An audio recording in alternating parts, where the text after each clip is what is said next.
The epic poem La Dragontea describes how English explorer Sir Francis Drake sailed across the Gulf of Venezuela in 1595. He was aiming for the nearby Lake Maracaibo, home to a colony of Spanish settlers he planned to overthrow. But as Drake moved towards the mouth of the lake under cover of darkness, his plot was suddenly and magnificently foiled. Huge flashes of lightning illuminated the landscape, exposing the fleet as if it were daytime, which warned the Spanish about his approach. Lake Maracaibo is the stormiest place on the planet. The massive body of water, at over 13,000 square kilometers, is a place of almost perpetual storming. Thunderstorms rage above it for up to 200 days of the year, each ear-splitting event lasting for several hours.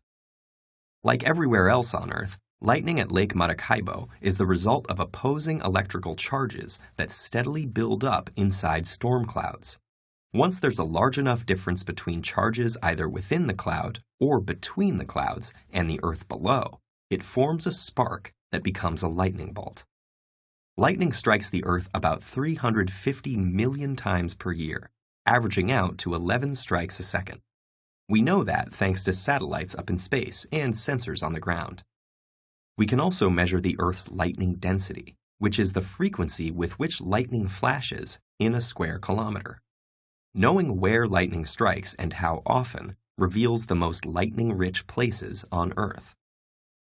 In the polar regions, there may only be one strike per several square kilometers each year. Meanwhile, lightning density at the equator averages out to tens of flashes per square kilometer, on account of the sun providing more heat to drive storms. Yet nowhere can quite compare with Lake Maracaibo, where lightning strikes an average 250 times per square kilometer, giving it the highest lightning density of any place on Earth. A number of factors converge to create the lake's seemingly everlasting storms. Firstly, Lake Maracaibo lies just 10 degrees north of the equator, so there's a wealth of solar energy available to fuel the storms. Thunderstorms also require a supply of water vapor to feed on, and having the warm waters of the Caribbean so close by provides an endless supply.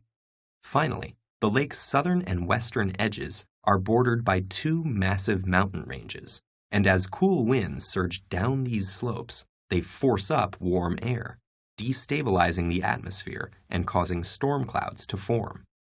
Together, these ingredients combine to give rise to the most awe-inspiring thunderstorms on the planet, a true sight to behold. Centuries ago, Sir Francis Drake may have cursed the lake's intense illumination, but today, sailors actually embrace this phenomenon.